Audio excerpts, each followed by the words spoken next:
Well, welcome. The subcommittee is this hearing is now in order. I want to welcome you to today's hearing on the progress of reforms enacted last year designed to help more unemployed individuals, especially the long-term unemployed, get back to work. Reforms enacted in 2012 were aimed at connecting those in need with resources necessary to succeed. Today, we will take a look at what the administration and states are doing to implement these reforms. As we saw in the most recent disappointing jobs report, there is much more that needs to be done to help the unemployed get back to work. Overall, we are still 2.5 million jobs short of where the President predicted that we would be at the end of 2010 under his $1 trillion 2009 stimulus plan. Too many people are out of work. Currently, 4.6 million people, or 40% of the unemployed, are without a job for 6 months or longer, an unprecedented level prior to this administration. And sadly, many Americans who have fallen on hard times find themselves without the guidance or resources needed to identify work opportunities. When you take into account the unaccounted millions who have lost hope and given up on looking for work altogether, the official unemployment rate skyrockets to over 11%. This is unacceptable. We cannot sit idly by when people need help finding jobs. We must do more to lift people up and instill hope in those who need it most, so no one falls through the cracks. Solutions exist, and we can make changes that lead to more hope, opportunity, and employment. That's why 14 months ago, Republicans and Democrats agreed on common sense reforms, which President Obama signed into law to help more Americans get back to work and provide for their families. Under those reforms, for the first time, states can apply for waivers to pay people for working or getting training to go to work instead of simply receiving an unemployment check. However, instead of helping states test innovative ways to help people get back to work, the Department of Labor issued 24 pages of grueling application requirements, an actually longer application process than applying for health care under the new health care law. These requirements have completely discouraged states from applying altogether.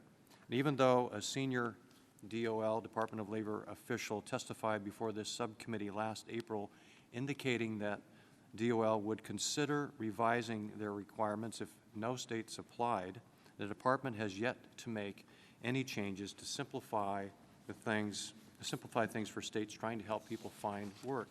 The 2012 reforms also now allow states to screen and test unemployment insurance recipients for illegal drugs, starting with those who lost their job due to drugs or need to pass a drug test to land a new job. Such reforms ensure that those who break the law through substance abuse are not receiving benefits over law-abiding citizens truly in need of help. It's interesting that while DOL was able to issue 24 pages of lengthy, demanding regulations for waiver applicants, the Department has yet to issue a single page of guidance to states that would allow them to screen for drug tests. In an additional move to help people find work, the 2012 reforms also ensure all long-term unemployment benefit recipients are actively engaged with the states to find work, and states must check on recipients to determine what services and activities they need to get back to work. As we learn in today's hearing, this type of meaningful interaction between states and recipients helps struggling individuals discover opportunities for success.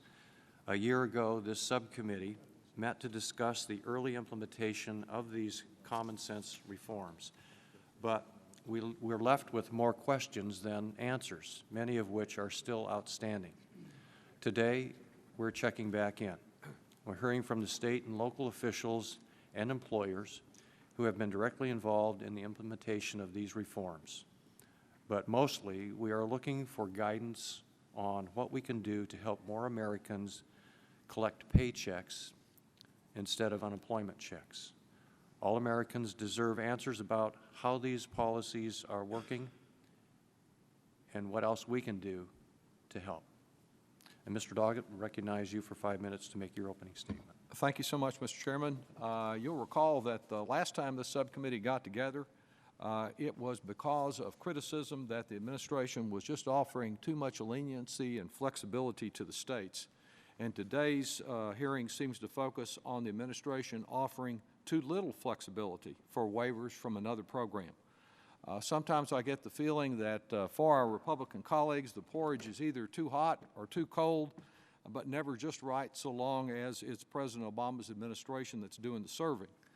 Rather than refight all of our past battles, I believe that we should be focused on what policies we've adopted in the past have been effectively implemented to help unemployed Americans, and what else can we do to advance that goal in the future. Unfortunately, as we meet today, there are about 90,000 Texans who are among about 2 million Americans who have recently had their unemployment insurance check cut by about 10%, which is a pretty good hit for someone who's out looking for a job and trying to survive with their family in the meantime. And really, those who are unemployed today in America have faced a bit of a triple whammy. They get their unemployment check cut. They are subject to cuts in job training and in employment services being reduced at the very time they need help finding work. And according to the Congressional Budget Office, the overall effect of sequestration will mean a reduction in the number of jobs that are out there and a reduction in economic growth that those seeking to enter the job market will encounter. We all talk about wanting to get people back to work, but if we fail to provide folks with the tools to do it, it's just so much talk. I look forward to hearing today from Judy Conte about at least one area that is a new improvement that is part of the need to strengthen our nation's employment service system to provide early and intensive personal assistance to those who are unemployed. Last year, Congress did enact a series of changes in our unemployment insurance law that I think were overall a step in the right direction. Senator Ron Wyden came to this subcommittee, and I joined with him in working on a provision that is helpful to a few people who are unemployed in special situations where the focus can be on opening their own business rather than continuing to search for a job. There's some indication that that program has resulted in more people being employed than those who are traditional unemployment insurance recipients. The same is true concerning a reform that we adopted concerning work sharing. Though not many new states have signed on to the program, the 26 that have these programs seem to have had some success. There was a provision relating to providing waivers under the uninsured program that dealt with drug testing for a limited group of applicants. While I think the evidence is still lacking as to whether the savings from such testing exceed the cost of the testing, I'm pleased that Senator Williams is here from Texas, because if we are to effectively implement this program, it would appear to me that he has done an effective job of doing it in a bipartisan way with some good, reasonable safeguards in the legislation. I thank you, Senator, for your leadership on that. Again, as we sit here today, we just need to realize that when it comes to helping the unemployed, our first and most immediate goal should be to find a sensible and balanced alternative to the budget cuts encompassed in the sequestration that's now in effect, and to recognize that the best remedy for unemployment is a strong economy, and that when things are done that blunt economic growth, they hurt the unemployed first and foremost. Mr. Chairman, I look forward to hearing from all of our witnesses and to working with you on the objectives that you've laid out. Thank you very much. Thank you, Mr. Doggett. And without objection, each member will have the opportunity to submit a written statement and have it included in the record. I want to remind our witnesses to please limit your oral testimony to 5 minutes. However, without objection, all of the written testimony will be made a part of the permanent record. And Mr. Doggett and I get to make our political statements at the beginning, but as you can tell also in our statements, I think everyone on this panel joins with you in trying to make a real concerted effort here to get people back to work. I mean, that's the bottom line that you heard from both of us today. And we're fortunate to have you here as our panelists. We hope to learn from you to find ways that we can accomplish that. So Mr. Starks, Bill Starks is the Director, Unemployment Insurance Division, the Utah Department of Workforce Services. Welcome. The Honorable Tommy Williams, Texas State Senator from District 4. Welcome. Rich Hobby, Executive Director, National Association of State Workforce Agencies. Thank you for being here. Larry Kidd, Principal CEO of Reliable Staffing Services and RSS Professional Services. And Judy Conti, Federal Advocacy Coordinator, National Employment Law Project. Welcome to you both also. Mr. Starks, please proceed with your testimony. Thank you, Mr. Chairman and members of the House Human Resource Subcommittee. I appreciate the opportunity to provide you with our observation on last year's UI reforms, reemployment opportunities, and share some of our discoveries that have shown some promising results. We had 4 significant discoveries through a pilot program that have some important implications and suggest we are now in an era where we can cost-effectively better serve and engage our UI claimants and achieve improved employment outcomes. First, we found there is a large job search readiness gap. Utah performed a control group study of about 505 claimants in our REA program. They initially rated their job search readiness at about a D+ average. Through online workshops, we were able to improve that to a B+ average. We learned that job search readiness gaps were larger than what we thought and present a bigger opportunity than we knew. Second, we found that many claimants who are not engaged can become engaged. We implemented an online work search readiness training program that involves about a 1 to 3 hour commitment for 2 weeks. About 31% of our claimants refused to participate. However, once their benefits were suspended, 25% of them completed it. Third, we found that the claimants returned to work sooner by engaging in meaningful work search activities. Claimants that participated decreased their duration on unemployment by a full week, producing significant savings to our trust fund. Last, our claimants not only responded well, they liked the tools. They voluntarily completed about a third more of the online workshops than they were required. Utah's designed a triaged approach to reemployment. We use online engagement immediately and graduate to staff-assisted engagement over time. We invested some of our ARA funds to upgrade our job exchange system. We implemented a statewide online overview evaluation and workshop system. We developed a reemployment support services system that allows employment center staff to select claimants to engage in staff-assisted workshops, employment counseling, and job fairs.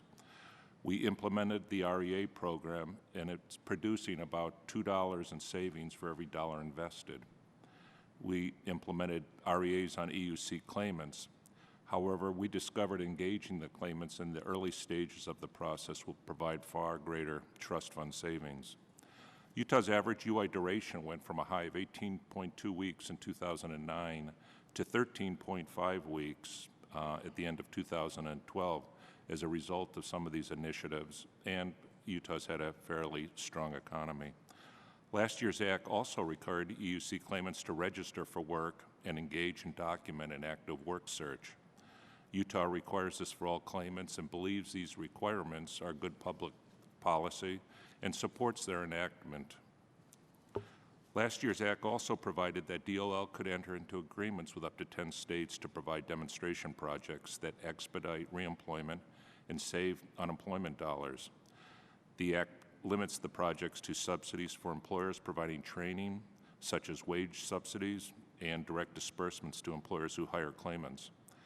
However, the second provision requires that the disbursements are only permissible if the individual's new wages exceed their weekly benefit amount and may only be used to pay the difference between the new weekly wage and the prior weekly benefit amount. In our opinion, this provision is a flaw, and Congress should consider eliminating it. We implemented our own employer hiring incentive program in 2010 called the Utah Back to Work program, providing a $2,000 hiring incentive to employers. Initially, this appeared to be an ideal demonstration project. However, under the provisions within the law, it would be extremely difficult to market as well as administer that program. In summary, virtually all data suggests that the sooner a state becomes actively involved in engaging UI claimants in reemployment activities, the sooner the claimants return to the workforce. We feel they need to establish clear and meaningful expectations for the claimants that reemployment is a priority and requires a full-time commitment. Claimants need to be held accountable when directed to reemployment activities and understand that there are consequences if they choose not to participate. We'd also like you to consider allowing states to use a small percentage, for example, 5 to 10% of any new net trust fund savings generated from any enhanced reemployment or integrity efforts. And then finally, understand that all claimants are not committed to getting back to work.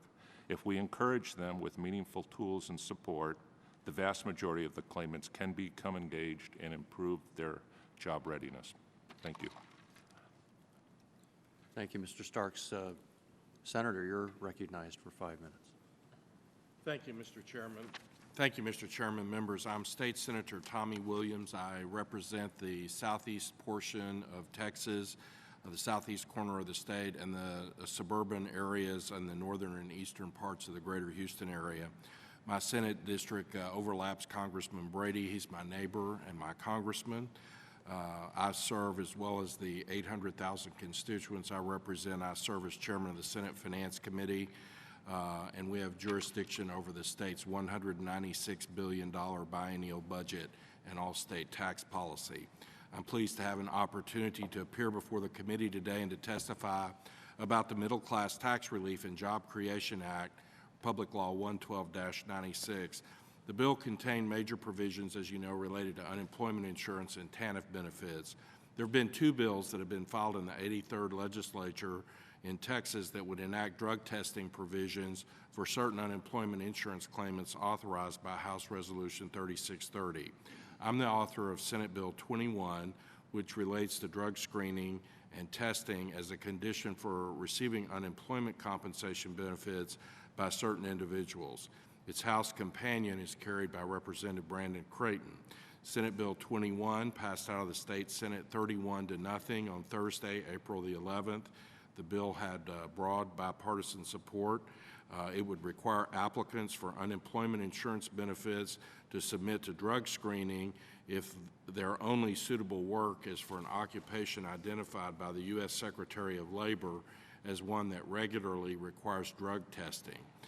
If the applicant's drug screening indicates that person has used illegal drugs, they can and would be required to submit to and pass a drug test before being eligible to receive unemployment insurance benefits. If the individual is required to take a drug test and test positive, they would be ineligible for benefits, and they must retake and pass the drug test no sooner than 4 weeks after the failed test in order to become eligible for unemployment insurance. There are also provisions that would allow people who had a false positive to challenge the test, and the bill also allows those who test positive to continue receiving unemployment benefits if they enroll and attend a drug treatment program.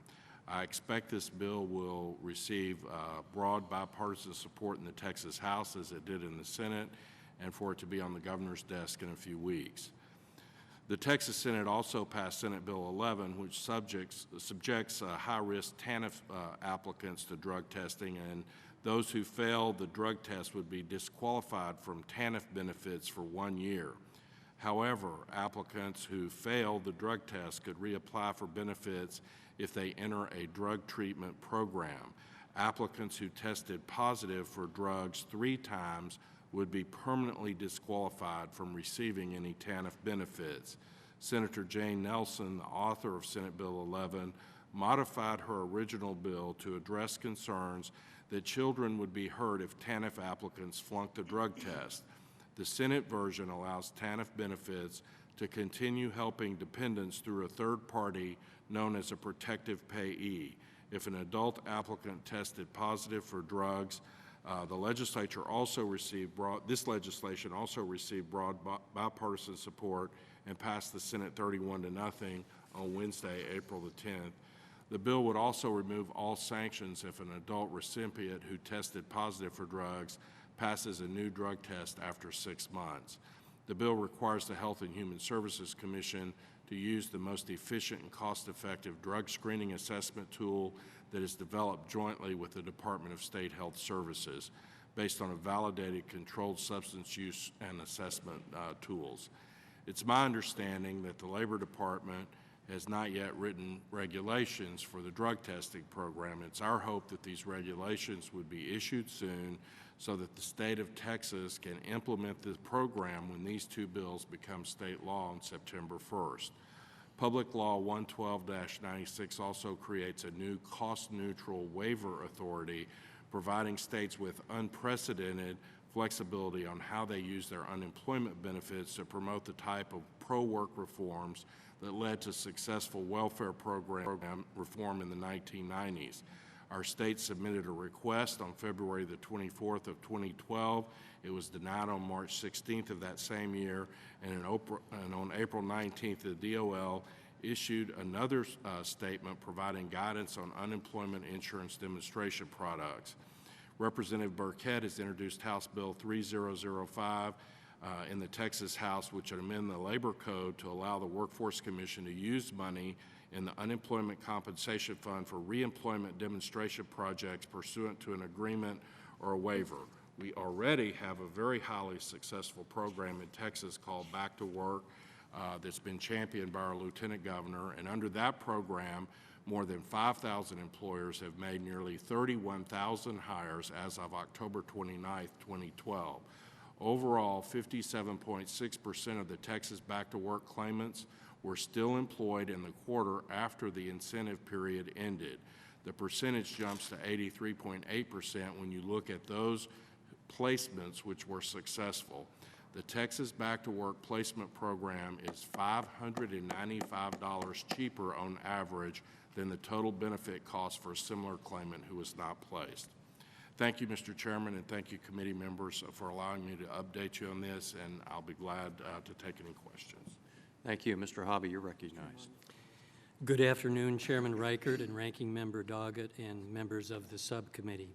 I am Rich Hobby, Executive Director of the National Association of State Workforce Agencies, known as NASWA. Our organization was founded in 1937, and since 1973, it has been a private, nonprofit corporation financed by annual dues from member states and other revenue. On behalf of NASWA, I am pleased to comment on implementation of the Middle Class Tax Relief and Job Creation Act of 2012. First, state workforce agencies have done an extraordinary job reacting to unprecedented challenges of the Great Recession, processing record numbers of claims and programming numerous law changes. The unemployment insurance system has paid claimants nearly $500 billion from 2008 to 2012. But chronic federal underfunding of UI program administration has left states with legacy computer systems averaging 25 years old. Upgrading a typical state UI benefit and tax system has been estimated to cost between $45 and $100 million. NASWA urges Congress to enact the NASWA UI Administrative Financing Reform Proposal that guarantees states at least 50% of the Federal Unemployment Tax Act revenue for administrative purposes. Second, states applaud Congress for funding reemployment services and reemployment ineligibility assessments, known as RES and REA. States have moved aggressively to meet with over 9 million emergency unemployment compensation, or EUC, claimants since the enactment of the Job Creation Act to comply with the in-person eligibility assessment requirement. States reported several startup problems: a short time period to plan and implement the program, the need for extensive cross-training of staff, initially high claimant no-show rates, and a lack of meeting space. However, most of these issues have been resolved. Based in part on this experience, NASWA strongly supports a permanent REA-RES program to assist jobless workers return to work. Recent evaluations demonstrate these programs increase employment and reduce unemployment insurance duration and are cost-effective. NASWA recommends the federal government create a capped mandatory spending grant to states for REA and RES to ensure steady and sustainable funding. We know this might be hard in the current budget environment, but this would be a positive reform for workers, employers, and the government. 3, sequestration, which began on March 1st, applies to some mandatory programs. The EUC sequestration amount represents a significant portion of non-defense spending reductions, perhaps as much as 10%. But what seemed to be a simple percentage change of benefit amounts is complex for many states. A recent NASWA survey asked when states could implement sequestration of EUC. A third of states said they could implement quickly, but many states said the changes could not be implemented timely or with minimal costs. There still are as many as 10 states that do not know how they will make the changes. 4, on the non-reduction rule applied to weekly benefit amounts, NASWA recommends elimination. States should have the flexibility to determine unemployment benefit amounts. 5, NASWA does not have a position on drug testing, but state administrative funds are already constrained and funding might have to come from other UI administrative activities or other sources. 6, on the demonstration projects, USDOL guidance seems to be a mirror of federal law. Federal law and guidance do raise concerns for states, however. States would have to shift scarce administrative resources to plan, build, manage, evaluate, and regularly report on the approved projects. Projects could not result in any increased cost to the state UI trust fund. And calculating a wage subsidy based on different weekly benefit amounts for each claimant also could be a challenge for states and employers. 7, before the Act, 22 states had short-time compensation programs. Since then, 3 additional states have implemented the program. 8, on self-employment assistance, NASWA partnered with the USDOL for a national webinar to promote SEA programs. 14 states participated in that webinar, but only 4 states have active programs as of now. 9, on data exchange standardization, NASWA agrees that data and various publicly funded programs could be collected, stored, and exchanged more efficiently. NASWA and its members are currently engaged in 2 successful standardized data exchange systems: the State Information Data Exchange System between employers and states, and the Interstate Connection Network among states.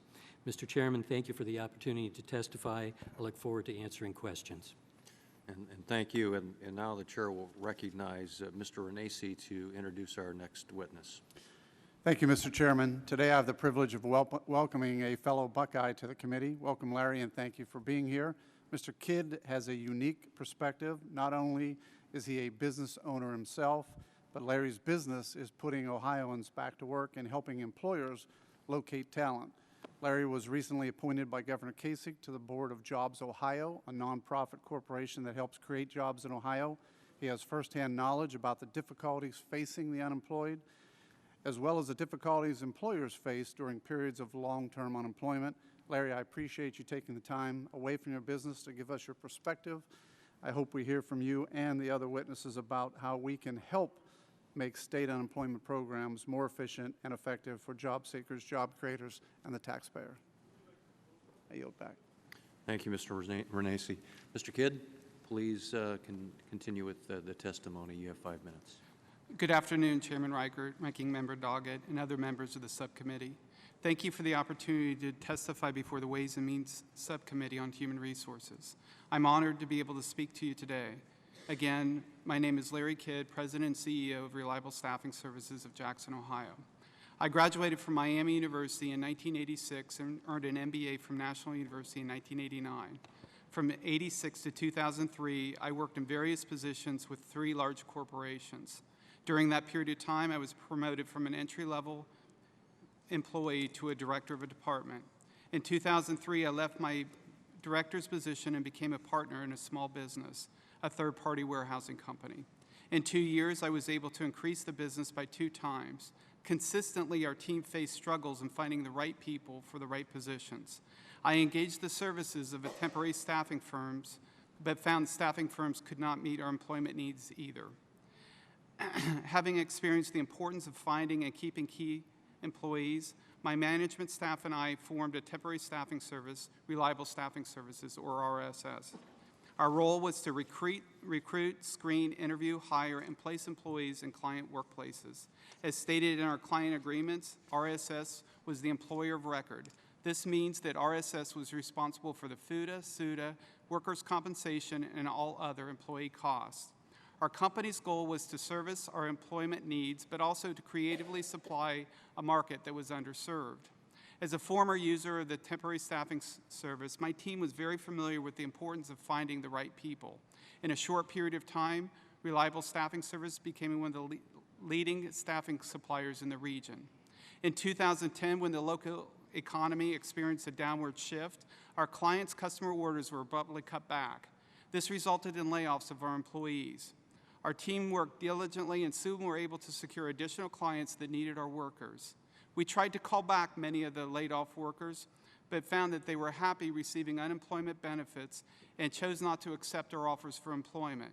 We contacted the unemployment offices to explain our dilemma and were told by the unemployment staff that there were just simply too many claims to process and they couldn't follow up on all the employees. This attitude made it very challenging to get former employees back to work. There were several reasons employees chose not to return to work. Number one was they claimed it was too far to drive. Number two, they claimed that they were making too much money on unemployment to return to work. Number three, they were uncertain of the length of the assignment. Number four, they admittedly could not pass a drug test. Or number five, they could not afford to take a pay cut. As a small business owner, I found regulation, cost of compliance, and taxes to be extraordinary. Often I found my biggest hindrance to my company's growth was not competition or the economy, but burdensome government policy. In my staffing company, our cost structure is the cost of wages, cost of burden, plus our margin. We charge our clients based on these 3 items.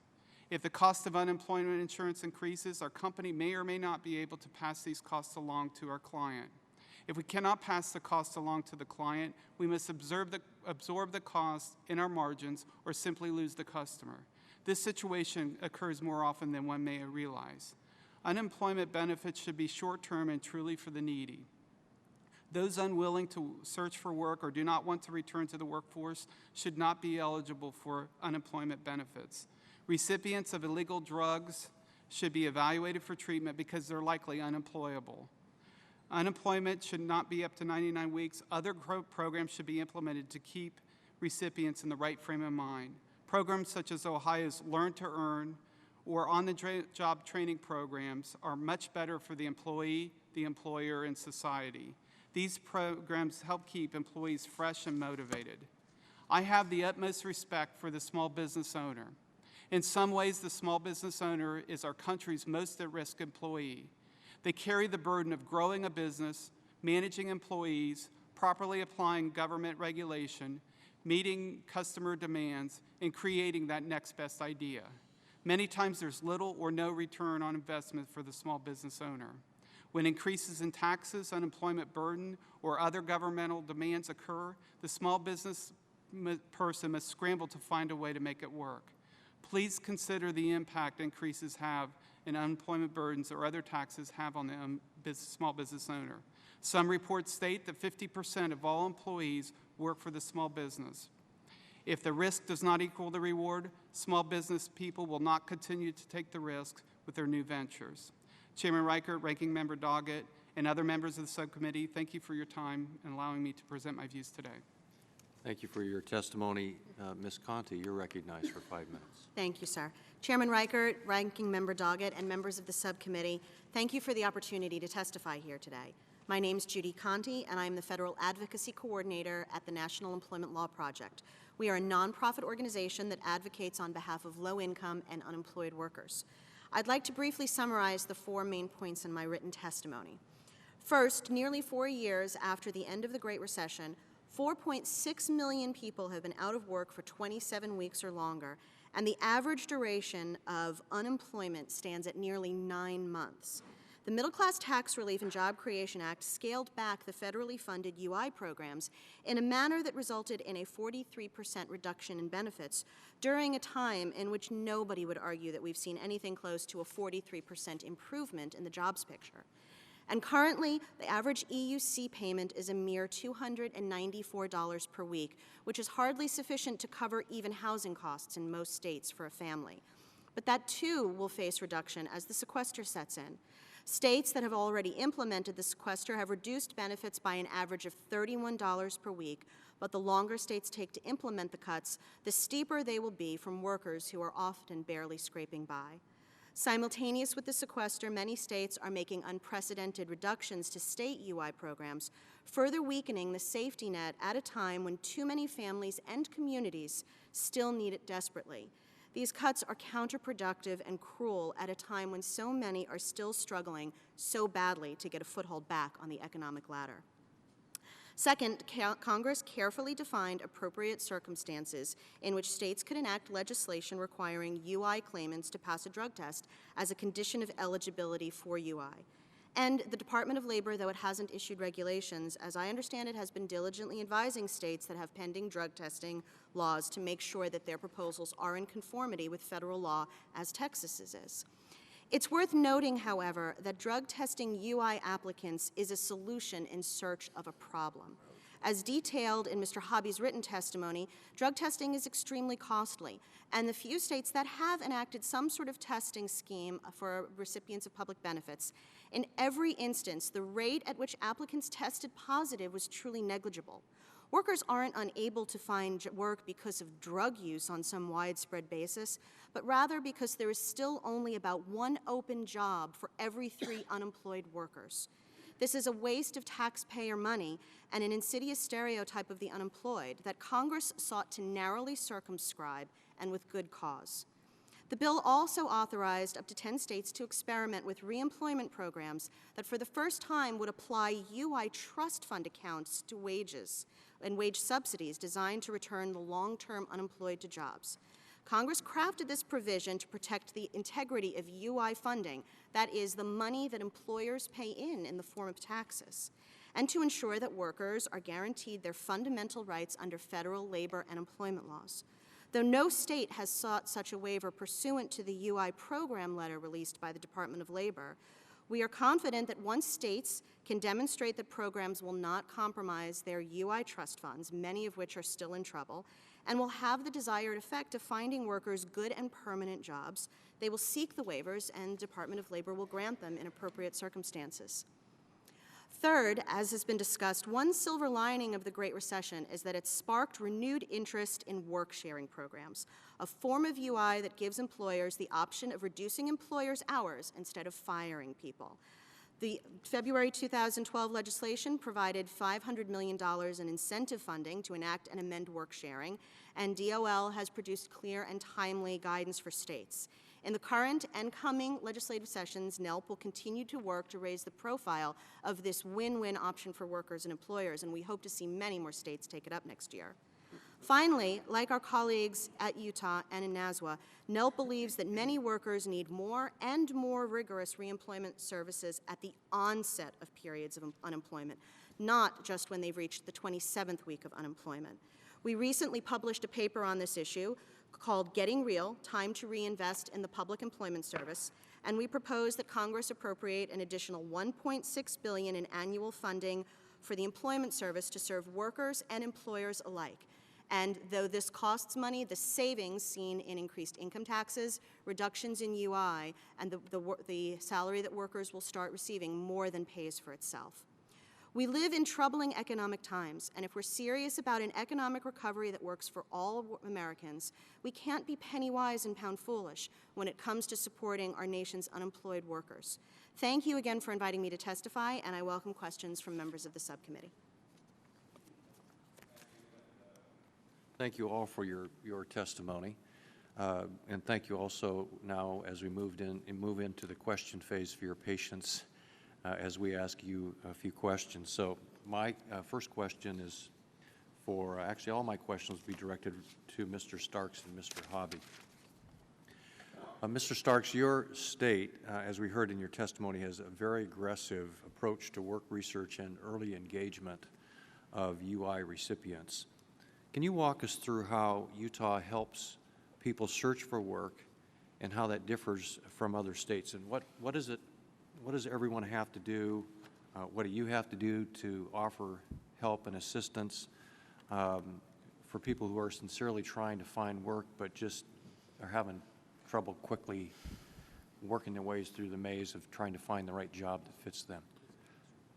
In Utah, our work search standard was to do 2 work search contacts per week. We doubled that a couple of years ago. Claimants were able to file over the telephone or over the internet for their weekly claims. In August of this year, we made internet the only option, and that way we could document their 4 work searches. We felt it was reasonable for the claimants to do 4. On average, that would only take a couple hours per week. Internet is kind of the future for job applications, and we require them to register for work too as a condition for unemployment. So asking them to take another step, doing online filing, we didn't think was unreasonable. One of the problems that we have had associated with that is verifying those work searches too. It's one thing to require a claimant to document those work searches, and it's another thing to verify those. It's often not a record that employers are required to document, and so when we are trying to verify those work searches, it can prove difficult sometimes. Well, how cost-effective is this approach? Have you found that you've compared with what you did in the past, and maybe what states are even some states are even still doing today? I don't have any numbers as far as the work search requirements. I can tell you that we think it's good public policy in that it helps screen out the claimants that don't want to engage in active reemployment activities. If they're serious about getting back to work, requiring 4 work searches, we don't feel is unreasonable. However, we think that it should be left to the state to determine that. So, what would be your advice to the rest of the country? Any lessons learned that you want to share today?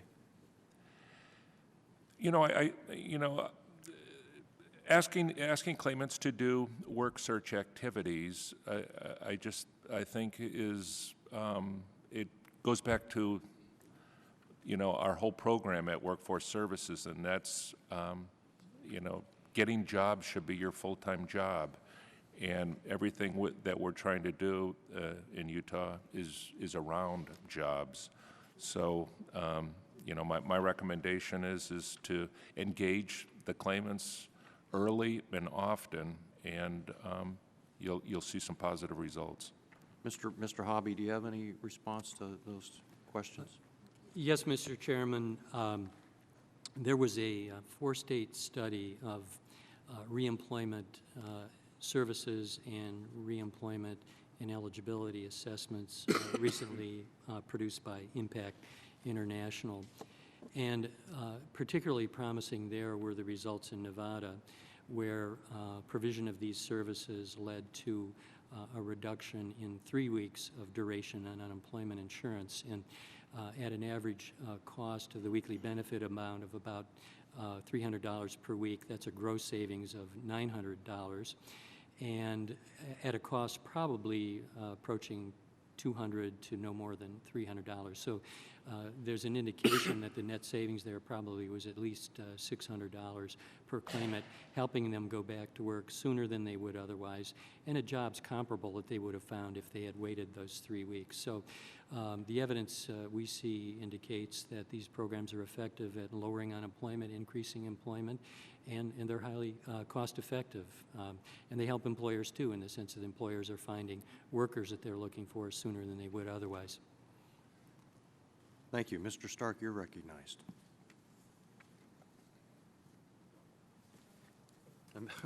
Mr. Doggett. Thank you. Senator Williams, on your proposal that is likely to soon become law in Texas, do you believe that it provides a model that other states could follow and that the Department of Labor should consider as it sets its guidelines? I do believe that, and I think that the sooner they set their guidelines, the more likely it'll be that other states follow suit. We have a number of programs that we're having to go back and that have been successful that we're going back and trying to bring them into compliance with DOL requirements. So I think it'd be very helpful for them to go ahead and get that guidance out there. And you've focused your requirement in accordance with the statute so that you're focused only on individuals that have been terminated because of unlawful use of a controlled substance and individuals for whom there is not suitable work in an occupation that does not regularly require drug test. Well, I think what we focused on is that it would be an occupation that would require drug testing as a routine part of the condition of employment. And then we've directed the Workforce Commission to develop a set of screening questions that would help identify those people who need to be tested. So it's not limited only to people who were terminated for that reason. There could be other reasons that might show up in that screening assessment, and it's yet to be drafted or implemented. You also mentioned the denial by the Department of Labor of a Texas waiver application, and it is true that Texas was the early bird trying to secure the grant. In fact, they were so early, I believe they were within about 48 hours of the signing of the law that Governor Perry sent a letter up. And back in March, shortly after that last year, Secretary Oates replied that she regretted denying the application, but that the guidance so that all states would be on a level playing field for applying had not been completed, and expressed the hope that Texas would resubmit its application and welcome states' ideas for demonstration projects. I believe that Texas has not resubmitted its application since receiving that letter. I would also want to note with reference to the effect of these cuts on our job training programs that Texas is set to lose approximately $38 million in job training programs during this year under sequestration, and if it stays in effect, it'll be about $500 million through over the course of sequestration in the course of this period in this decade, which seems to me to be a real setback to trying to get folks to work. I want to ask Ms. Conti, with reference to your comments that an investment in these programs in these reemployment services generates about $3.40 in lower government spending and higher revenue from more employment. If you could elaborate on specific programs and services that have proven successful in getting people reemployed. Excuse me. Absolutely. Thank you for the question. In our paper, Getting Real, we detailed 4 different things that for a relatively speaking modest investment of $1.6 billion, we believe could really help return a lot of people to work. Expand job placement services, including increasing job listings on the public exchange, and improved matching technology, basically having job counselors do what Mr. Kidd does, help set people, unemployed workers up with employers in the area that have open jobs and they have skills to fill those jobs. We believe that that could help an additional 700,000 job seekers, for example, for less than $500 million. We recommend that you interview an additional 1.5 million unemployment insurance applicants after they file the initial claim to create a job search plan. You know, we're in different times now. There are many people that have had either jobs, the same job for their whole work life, or they've easily transitioned from one job to another. But we're in different economic times now, not just because people are applying for jobs more using technology as opposed to resumes or networking, but also because we just don't have a robust economy. And if people are looking for a job now, like they were 5 or 6 years ago, they're not likely to be successful. So we know that there are plenty of people out there that have good marketable skills to compete, but don't know how to market themselves. There's a worker profiling and reemployment service that we recommend allocating an additional $540 million for. And this, again, is something that gets workers early and determines who are those that are likely to become the long-term unemployed, and from the beginning gives them more intense services, including training where necessary. And finally, provide pre-training counseling for an additional 1.1 million people for about $540 million. This would be to help people pick the right training programs so that they get skills that are marketable in their local economies instead of studying for a certification that may not help them. Thank you. Thank you, Mr. Chairman. Thank you. Thank you, Mr. Chairman. Thank you to all our panelists for being here today. Really appreciate your testimony. Under the 2012 unemployment insurance reform, states are now required to establish job search requirements for everyone collecting state and federal unemployment insurance benefits from the first through the last week of benefits. Currently, in my home state of Indiana, our state legislators are working in a bipartisan way to implement a law that would be consistent with these new requirements. This would effectively require all Hoosiers to visit the same Work One centers that they'd have to visit just for receiving federal benefits. So it would extend it to state unemployment insurance benefits. With just the federal unemployment insurance job search requirements already implemented, we have seen in the state of Indiana around a 70% statewide compliance rate with the job search requirements. My question to Mr. Starks and Mr. Hobby is this: what additional efforts might our state adopt, might you recommend to them, or might we at the federal level in our conversations with state legislators indicate to them would be helpful in increasing this compliance rate? And can you conceive of incentives at the federal level that might assist in increasing that compliance rate? And I know, Mr. Starks, you've already spoken to the important role that verification in the job search plays. Perhaps there are other things that come to mind.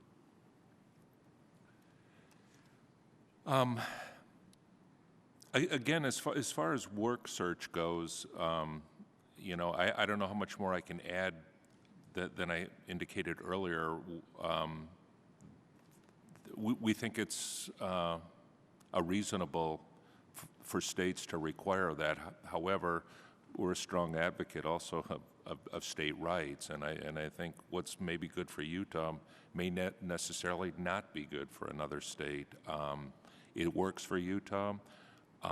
It has created some unintended consequences in that, you know, it creates some workload for us. If somebody doesn't complete their work search, then we have to send out a denial letter. Then they have an opportunity to come and complete those work searches. But, you know, we still think it's good public policy. We're not going to not do it because it's going to create some work for ourselves. By way of follow-up, there's, of course, an incentive as a matter of good public policy to get more people to work and improve their own circumstances. It grows your own economy. It could save you at the state level a certain amount of money. Are there any additional incentives that you currently receive for a higher compliance rate with the work search requirements from the feds? No. Yeah. Mr. Hobby? Thank you, Mr. Young. Yes, sir. I have several ideas with respect to the additional efforts. One is NASWA, in partnership with all states, operates, and in partnership with Direct Employers Association, an association of over 600 major corporations, operates the National Labor Exchange, which is a job bank that's available nationally and in each state. It contains over 1 million job openings on any given day, and they're updated every day. So I would urge all states to take advantage of the National Labor Exchange and work with employers who are not entering jobs into the state job bank to enter their jobs in there so that they become immediately available to workers seeking jobs in their states. Secondly, the work search amendments in the Job Creation Act I think can serve as a model for the regular state programs too. And of course I respect what Mr. Stark said about states designing their own programs, but greater emphasis on looking for work, expecting unemployed claimants to seek work, and then providing some assistance through reemployment and eligibility assessments and reemployment services funded by the federal government. We do need additional funding to provide these additional services, but if we did, I think it would be far more cost effective. And then I would just like to add, in terms of incentives, the Act also provided for demonstration projects, which we can get into later. Yes, sir. I think there's some incentives that could be built into the current law that would improve the possibilities for those demonstrations at the state level, and I could get into detail on that later. Absolutely, and I'd like to go on record as supporting the flexibility that I know is so important at the state level as well. I yield back. Thank you so much. Thank you, Mr. Young. Mr. Renacci, you're recognized for 5 minutes. Thank you, Mr. Chairman. I want to thank the witnesses for being here. Last Congress, I introduced the Employee Act, a bill that would have allowed participating employers to receive a subsidy from the state for the wages paid to an individual eligible for unemployment compensation. This concept of my bill was similar to the one in the 2012 UI reforms included in the Middle Class Tax Relief and Job Creation Act. This act allowed states to apply for waivers in order to use unemployment funds to pay for reemployment programs. In April 2012, the Department of Labor issued 24 pages of burdensome application requirements. To the best of my knowledge, Texas has been the only state to apply for a waiver. This is concerning, as many states have been working diligently to expedite the reemployment of individuals receiving unemployment benefits. Mr. Hobby, you have experience with regards to reemployment services and the impact these waivers would have on states. What changes could be made to improve the UI policy? In our written testimony, we indicate two changes that we think would be helpful that my association supports. One is to add a provision for reemployment bonuses for UI claimants to provide incentives for the individuals to go back to work sooner than they otherwise would with a bonus. And there have been evaluations of that approach that indicate that would be cost effective.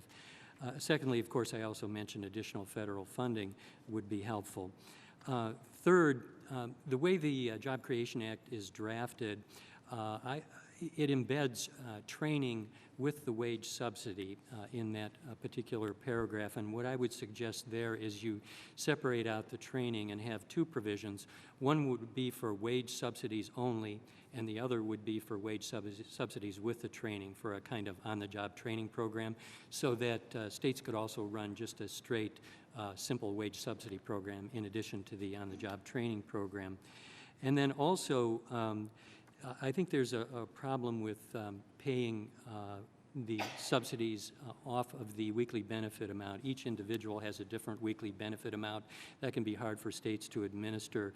I would suggest following something similar to what Utah has done or Texas, with just a flat amount that would be provided for a subsidy to an employer to employ an individual for a certain amount of time, and then maybe an additional subsidy if that employee is retained an additional amount of time beyond that. And then finally, I would also suggest the subcommittee take a look at sections 1115 and 1110 of the Social Security Act, which provides permanent demonstration of authority for other programs in your jurisdictions, such as supplemental security income. There may be some provisions in there that you could use to set up a permanent demonstration authority for unemployment insurance too, which is excluded from those provisions. Thank you. I'm going to come to Mr. Williams before I do that. Mr. Kidd, in regards to drug testing, one of the witnesses testified that those that test positive were negligible. In your business, do you do drug testing? We do drug testing. And what is the percentage of people that test positive? Between 15 and 20%. Would you consider that negligible? I would not consider that negligible. And 80% of our clients require drug testing. And the biggest concern, of course, with someone who tests positive is if they go out onto the workforce and are working and they injure somebody. That's a problem not only for you, but for the business. It absolutely is a problem. Many people forget that many of our employment clients are factory workers. And if you were to send somebody that's on an obit or cocaine or something like that, and they're on a production line, it's very possible they could cut their hand off or drive a forklift into somebody and hurt somebody else, or even kill somebody. We're not going to take that risk, and neither will our client. Thank you. Thank you, Mr. Kidd. Senator Williams, it's clear that the waiver process that has really been a deterrent for most states. I know Texas appears to be the only state that's applied. Ohio is not applying because of the waiver process and the complexities of it. As the only state that applied, do you believe it's time for the Department of Labor to go back to the drawing board and make a waiver application process more attractive to the states? And please explain what the waiver process has been like for your state of Texas. Well, I don't know that I can speak directly to the waiver process. I know it's been a lengthy thing, and it's my impression that once the DOL issued their guidelines that more of the states seem to become discouraged about that. One thing I would encourage, though, is more flexibility, and I say that because what we've done with our job search requirements, for example, is that we allow our local workforce boards to set the number of job interviews that an applicant has to have on a monthly basis. And you know, we've found that that's worked better to allow them to set those, and our average is approaching 5 now, and so it's worked really well, and people are out looking for a job. I think it would work a lot better if they would just allow the states a lot more flexibility and allow us to move forward and, you know, get those impediments out of the way is the key. Thank you, Senator. I yield back. Thank you. Mr. Davis, you're recognized. Thank you very much, Mr. Chairman, and I want to thank the witnesses for appearing. Ms. Conte, let me ask you, even with the most successful reemployment programs in place, do you agree that the most important factor in people returning to work is a strong economy that creates jobs for the unemployed? Do you believe that past threats of default on our nation's debt, as well as the implementation of the sequester, has negatively affected our economic recovery and thereby hurt the ability of the unemployed to find work? Absolutely, Congressman. Look, we all know that these demonstration projects, reemployment services, these are all things that can help around the margins, and we should do them because all of the workers that are unemployed in this country deserve every effort we can muster. But there is no replacement for a robust economy and one that works for everybody, where employers are creating jobs, where governments are making appropriate investments, not threatening default, not enacting or allowing to happen a sequester that was put into place in the first instance because it was so odious that nobody thought it would ever actually happen. So we find ourselves in interesting political times. We obviously have concerns about our debt and deficit that we can't ignore. But the biggest debt and deficit we have right now is the jobs deficit, and the deficit that workers are feeling in terms of their ability to provide for themselves and their families.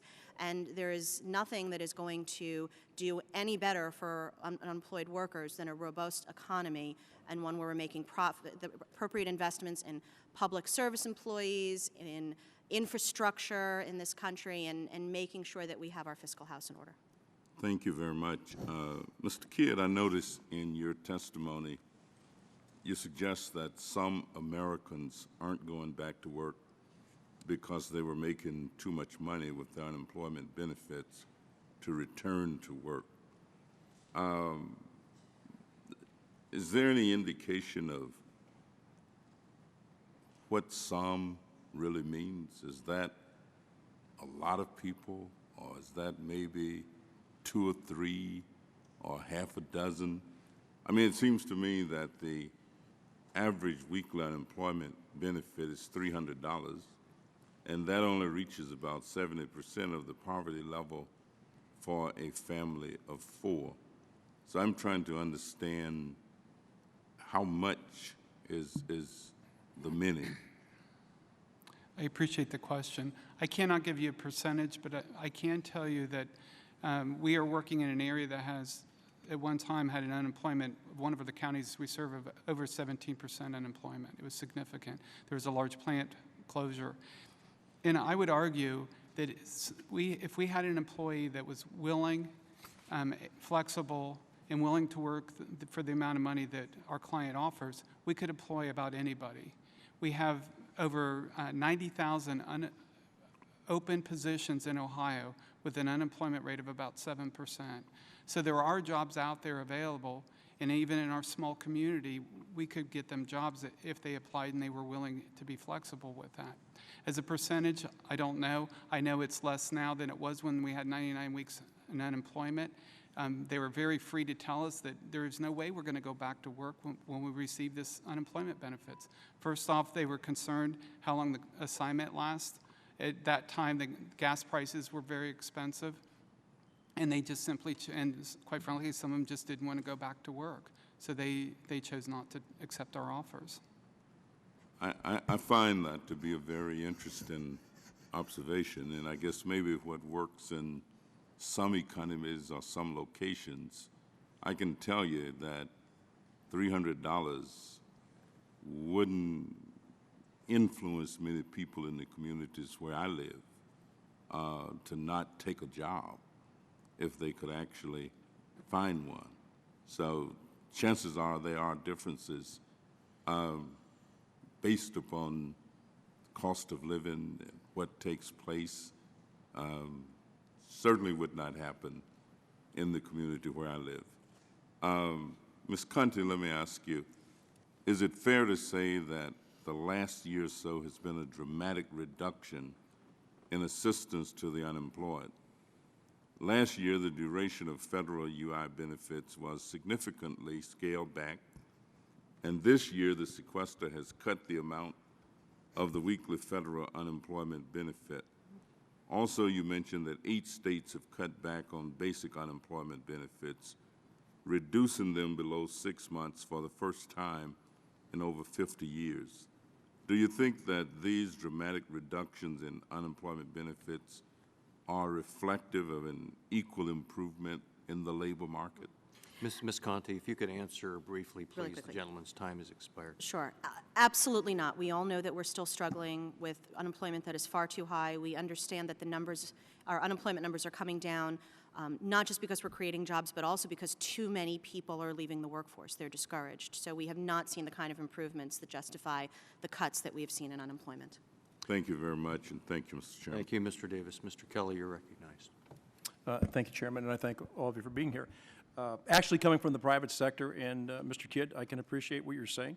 It is very difficult to hire people today. It's not so much that, I worry about the idea of people are not employed. It's because some of them are unemployable.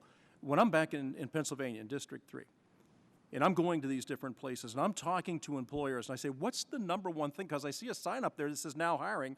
Why are you not able to hire? And inevitably, they come back to saying, the people who are applying can't pass a drug test.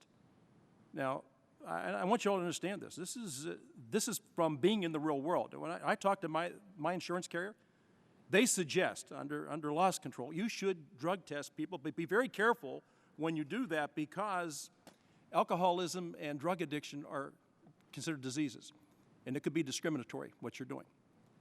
So when you talk to people, Mr. Kidd, because you talk to them, and I got to tell you, there's a lot of people right now looking for people to employ. They can't do it because these people are unemployable. Now, is that what you're seeing? I mean, this isn't a myth. This is what actually happens on the ground when you're out talking to people looking for folks to fill jobs and understanding that there's a tremendous liability on that person who hires somebody and brings them in if something happens. Mr. Manesi talked about a safety issue. You brought somebody in and you knew of their condition, instead allow them to go on the floor and they are somehow involved in an accident, you're liable for that. I absolutely agree with you. We do see a real issue with the with the whole drug situation. As part of the Jobs Ohio Board of Directors, I had a small roundtable of business people in our local community, and we had 2 employers that were 1,200 and 1,500 each, 2 of the largest employers in the community, and we asked them, what is the biggest problem that you face? I thought it might be workers' compensation or even unemployment, but it wasn't. It was drugs. We can't get people to work, and we can't keep them once they're here because they will continue to pass or fail a drug test. It is a big risk for employers to put somebody that knowingly on drugs in a factory or any other kind of setting.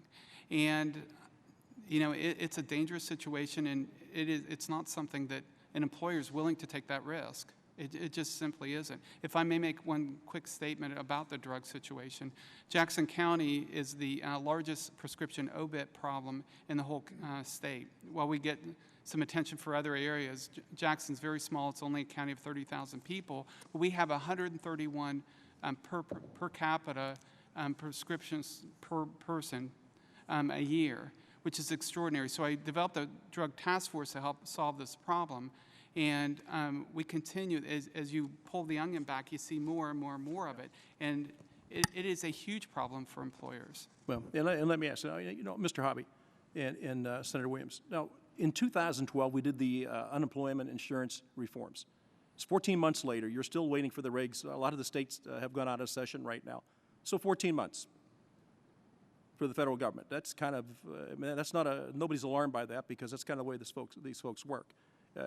How do you proceed when you don't have the regs in place? How in the world do you begin to build a model when you don't know what the regs are going to be? And is this what you've experienced in the past? Well, it's a problem for us in Texas. We have a legislature that's in session for about 4.5 months every other year. And so when the federal government takes so long to issue guidance, it makes it very difficult for us to make any adjustments to things so that we can comply with federal law. So it's a huge impediment. Okay. Mr. Hobby. Well, I agree, and this happens repeatedly where there's an expectation that states implement a new law quickly, but there's a lag between the time the law goes into effect and states are expected to implement and the regulations come forth. The recent amendments to trade adjustment assistance were a good example of that. So states would very much like to have the regulations sooner, but they often don't get them. So they do what they can and they cope when the regulations finally come out. Yeah, and I would like to see the direction of the conversation go to talk about the benefits of being employed as to worrying about unemployment benefits. There's something wrong. We've got the model upside down. And Mr. Davis hit on it. Until we have a dynamic and robust economy, we're not going to get people back to work. We can have this conversation and continue to have this conversation, but until you get some certainty for the job creators to look into the future and say, oh, you know what? I'm going to make that move now. I'm going to hire these folks. I'm going to bring them in. I'm going to train them. I'm going to pay them. And I'm going to look to a brighter future. But that is the problem. I am so tired of hearing about unemployment benefits and not about the benefits of being fully employed. That's the key. And that's what we should be concentrating on. Thank you all for being here. And thank you, Mr. Chairman. Thank you. Mr. Griffin. Thank you, Mr. Chairman. Thank you all for being here today. In my home state of Arkansas, the issue of drug testing for unemployment benefits has been a hot one in the state legislature.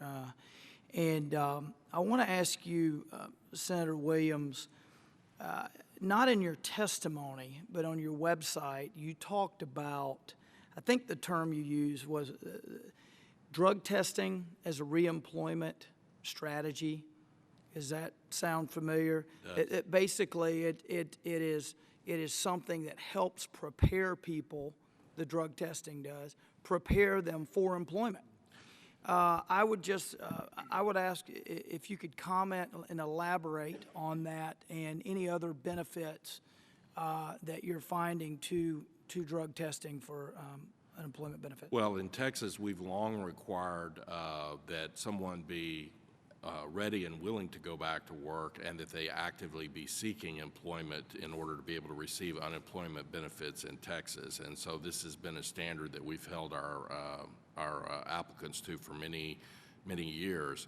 I would say that if you're abusing illegal drugs or if you're abusing prescription drugs, and I would point out that that is a huge problem all over the country, you're not ready and able to go back to work, so you're not employable, and it's important for those people and for their families and really for the future of our country that we identify those folks and that they get in a program where they can get straightened out. The largest refinery in the Western Hemisphere was recently built in my Senate district in Port Arthur, Texas. And when I visited there 4 years ago, when that plant was under construction, I heard over and over again, we want to hire local folks, but we can't find people that can pass the drug test. And we have that all over the state. We have a booming economy, and the biggest problem we hear to hire truck drivers in the state of Texas is to find people who can pass the drug test. And so I would submit to you that it's a big problem, and this is something that we need a national policy to address this. I want to echo my friend, Mr. Kelly. I spoke with a major employer in my district, and I have Central Arkansas, Little Rock, and surrounding counties. And this particular employer is an industrial employer. And they told me, actually in a public hearing at the Clinton School, we had a jobs conference a couple years ago, and they said openly there that routinely they try to hire people, but they fail the drug test. And this is an industrial context, so they can't take the risk of having people operate potentially dangerous machinery, et cetera, when they can't pass a drug test. And so, that is a real problem in my district, I can tell you that. Let me ask you quickly, separate from the drug testing, pursuant to the act that we've been discussing here today, states can apply for waivers to design programs, pay people for working or training, et cetera. Now, my understanding from this hearing is that no state has yet applied. Do you know if Texas plans to apply, if there's some innovative program that they plan to seek approval for? Well, as I mentioned in my previous testimony, we do have a program that's our Back to Work program that has been successful, and we're trying to bring that in compliance with DOL guidelines in lieu of regulations being issued. But our state has long resisted, for instance, people who are self-employed. If they choose to go and start their own business, we don't feel like it's appropriate for those folks to be able to collect unemployment benefits from their former insurer while they're their former employer while they're trying to start their own business. So I would say that beyond our Back to Work program and the Shared Work program, there's very little beyond that we're involved in right now. Gotcha. Mr. Kidd, real quickly, the law specifically mentions one category open for testing people who need to pass a drug test to get a particular job or to perform that job. In your experience, what share of employers require drug test for that job, for a particular job? I can think of very few jobs that shouldn't require it. 80% of all 80% of all our clients require it, and the 80%. Okay. 80% of ours do, and I would argue that the others should be doing it too. And quite frankly, we test them anyway because we want to make sure that they are going to be clean. First, it's a reflection on us, but secondly, we cannot afford the cost of a workers' compensation case if somebody gets hurt or somebody else dies. We just can't afford to do that, and we couldn't live with that with our conscience. So, thank you, and thank you, Mr. Chairman. Thank you. Mr. Reed. Thank you, Mr. Chairman. And not to belabor a point, but I did want to reference, Ms. Conti, in your testimony, and I'm not asking you a question, you've come to the conclusion that drug use in the workplace is a negligible number. And obviously you've heard testimony from your colleagues or peers on this panel that disagree with you. I can also tell you that As co-chair of the Manufacturing Caucus, we've had people testify before us as employers repeatedly say it's a significant issue, not a negligible issue. And when I look at the sites of your testimony where you refer to the support of your negligible conclusion, you reference a welfare test for welfare recipients. We're talking about unemployment. Welfare and unemployment are completely different programs. So to use that as the basis for your conclusion that it's negligible, I think is misleading, and I don't take and give much weight to it, to be perfectly honest with you, because they're two different issues.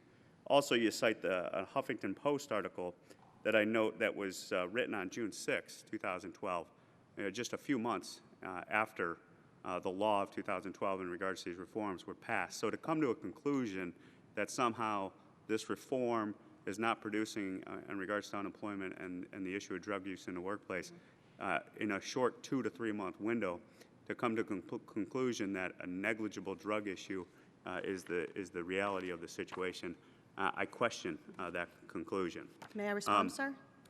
No, it's my time. I appreciate it. But to make such a bold conclusion, I find very troublesome. Because, you know what, I care about the people that are on unemployment. And if someone has a drug problem, I look at drug addiction as a medical condition, an illness, a mental health related issue in certain circumstances. And what we're talking about is trying to empower people to get back to work. That's what's made America great, is that work ethic, that pride. And so a lot of times I think we on this side of the aisle are people try to portray us as somehow we're trying to target people on unemployment. That's the farthest thing from the truth, ladies and gentlemen. We're talking about empowering people to overcome an obstacle that we believe is a significant problem, and that many employers who have testified before me and other members of this panel have indicated is a significant panel. And that's what we're talking about, is how can you, in the unemployment program, identify areas where those issues of drug use and abuse are there, and make sure those employers and those employees get the help so that the people can get back to work. The question I wanted to focus on to the panel is on the physically requiring to show up reforms that were in the reemployment eligibility assessment policies back in the 2012 reforms. And coming from a rural district of Western New York, I see the benefits of using technology, allowing people to access the program that way because of transportation issues and things like that. But one thing I am also concerned about, I hearken back to some memories I have when I was a law guardian, when I first started out my law practice, and I was assigned to represent kids. And I remember vividly an 8-year-old young man in a western portion of my home county, Steuben County in western New York, and we were sitting in his living room, and I'm trying to have a conversation with him, just, who are you, what, I'm who I am, and that type of thing. And I said, what do you want to be when you get older? And the response from an 8-year-old young man was, what are you talking about? I mean, it was a sum and substance. What are you talking about? We live here, check comes in the mail, and that's what we do. I was expecting astronaut, firefighter, police officer. And then it struck me as I sat in that living room with that 8-year-old young man. I said, why would I expect when that 8-year-old man becomes 20, 21, that normal that he has learned as a kid should change? And so when I look at that in-person requirement, it resonates with me that maybe what we're trying to send is a message to the people in the home so that somehow we can break this cycle of dependency that we're seeing in America.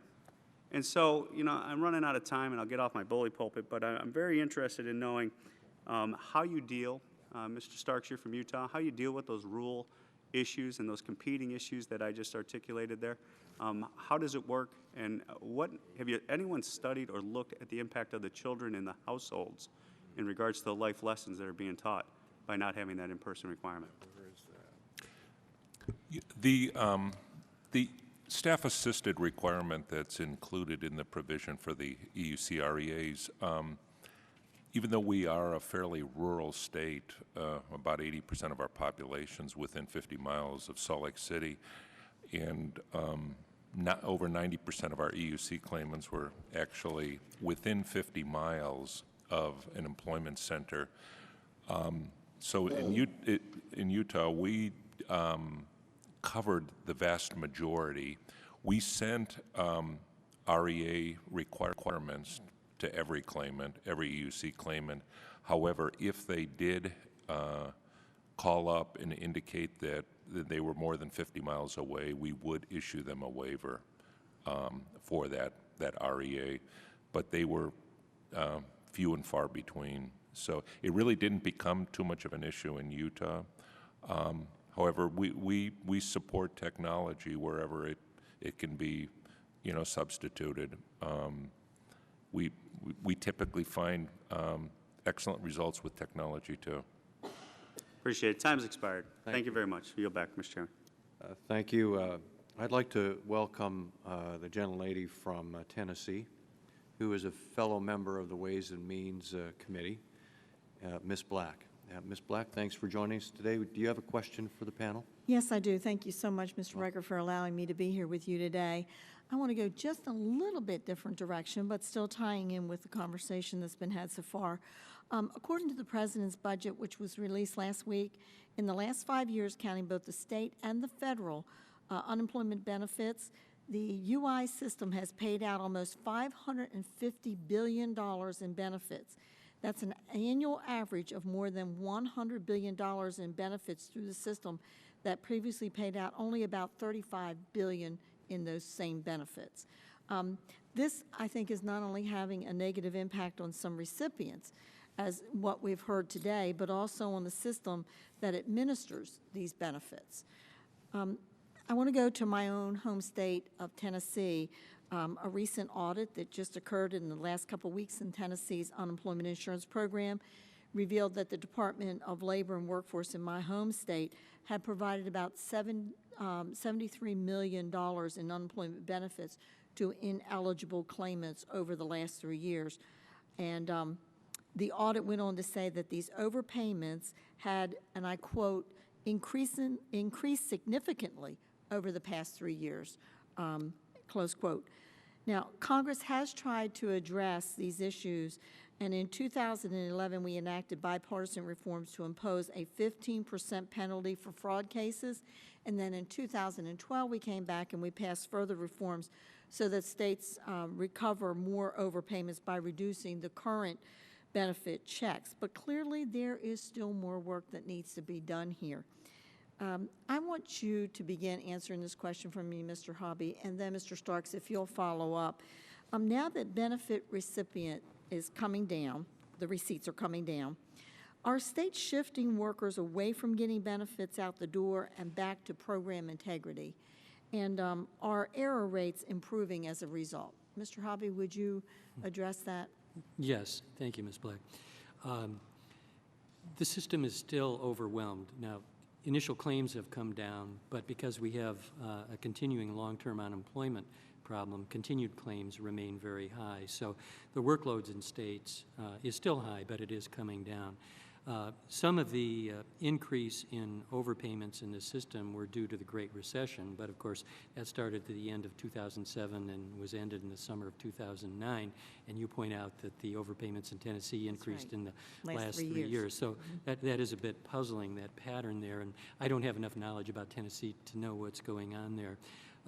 I can say that as the workload of the claimant workload goes down, we do expect, and what has happened before, is states do shift workers back away from processing claims timely to some of the integrity activities.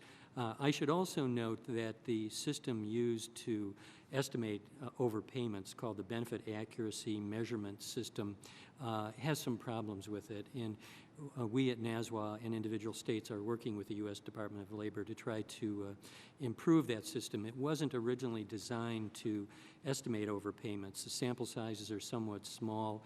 It's not focused so much on overpayments, and as a result, the estimates are somewhat inaccurate. The confidence intervals around them is really quite wide. So we're trying to work with the Department of Labor to improve that methodology, improve the accuracy, the estimates.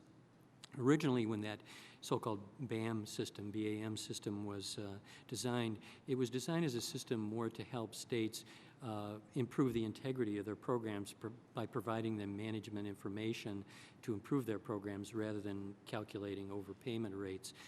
But it subsequently has been used for the publishing of overpayment rates, which frankly can't be compared from one state to the other. They can only be looked at within a state.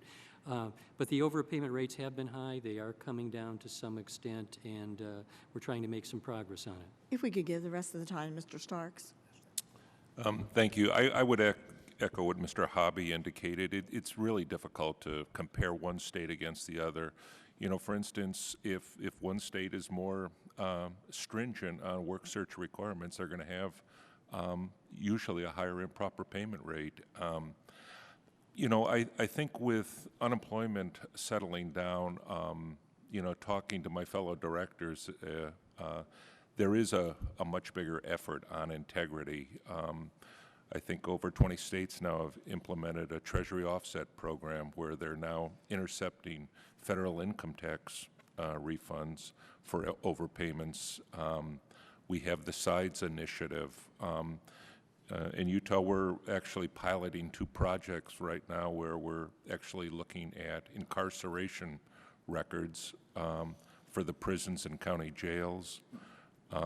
We're also working with a large vendor that has about data on about a third of the payroll. I think my time is expired, okay. but thank you again, Mr. Chairman, for allowing me to ask my question. Thank you. I'd also like to welcome the gentleman from Texas who is the chairman of the Health Subcommittee on the Ways and Means Committee. Mr. Brady, you have a question? Yes, Chairman Riker, thanks very much for letting me join you today, and I want to applaud the leadership of Senator Williams, my state senator, for his leadership not only in chairing the Senate Finance Committee in Texas, but leadership on finding innovative ways to get people back to work.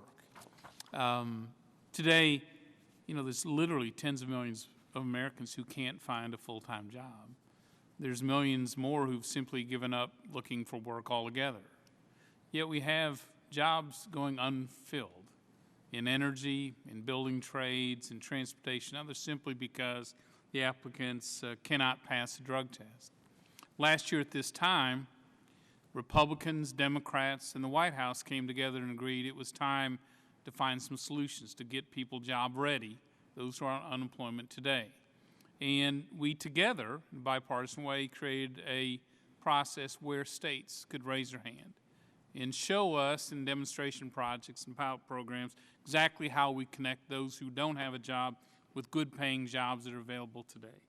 Yet here we are, more than a year later, you know, no waivers have been granted because no applications have been submitted under a round that has created a very burdensome, very complex, a process that in fact won't work.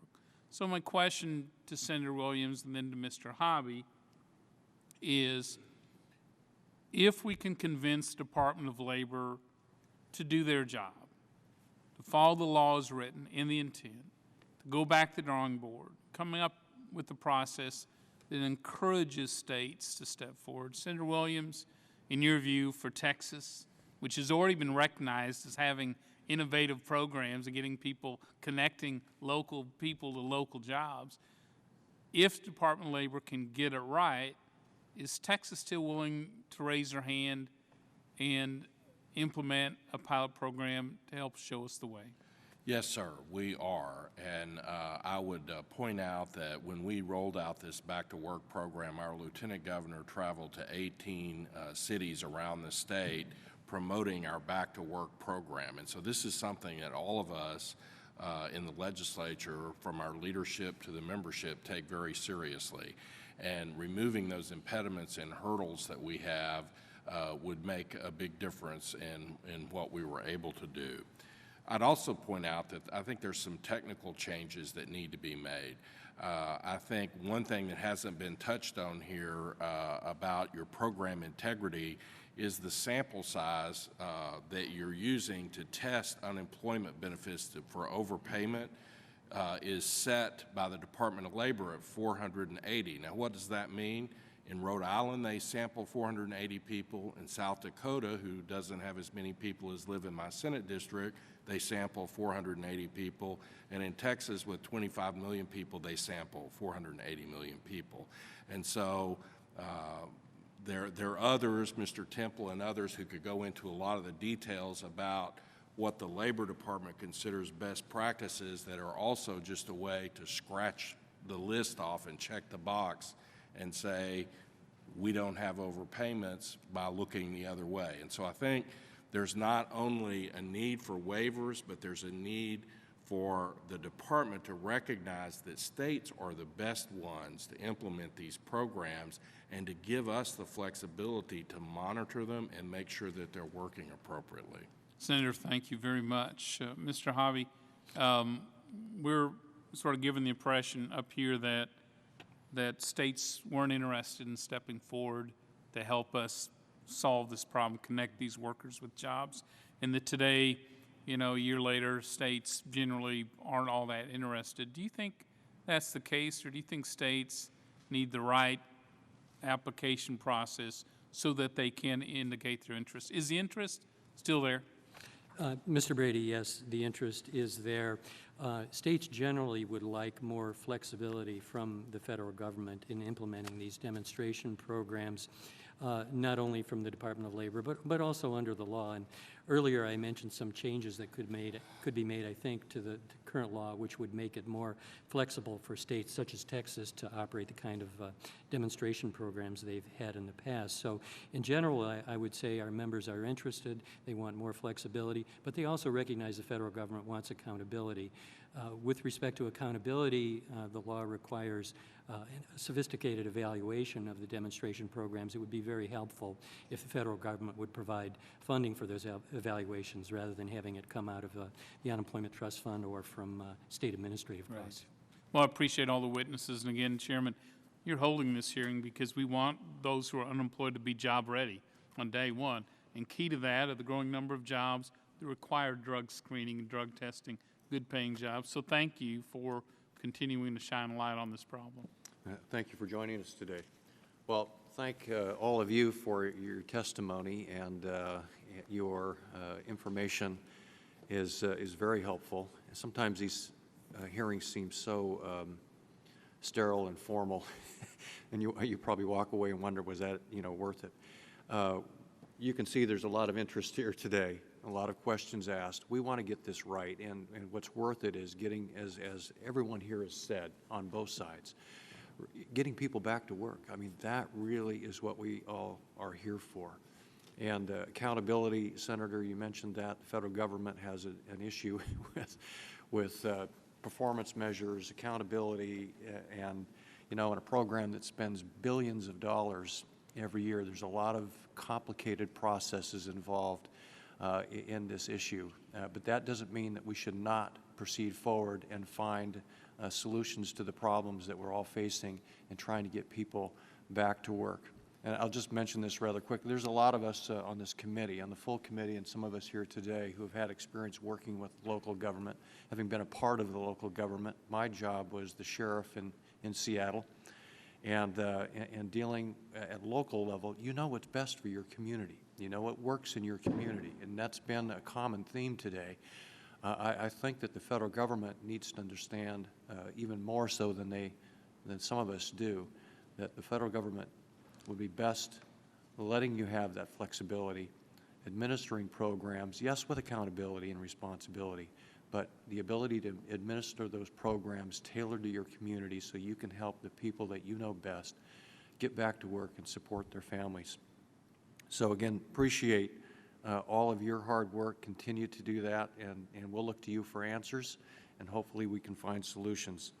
If members have additional questions for the witnesses, they will submit them to you in writing, and we would appreciate receiving your responses for the record within 2 weeks. Thank you. This committee stands adjourned.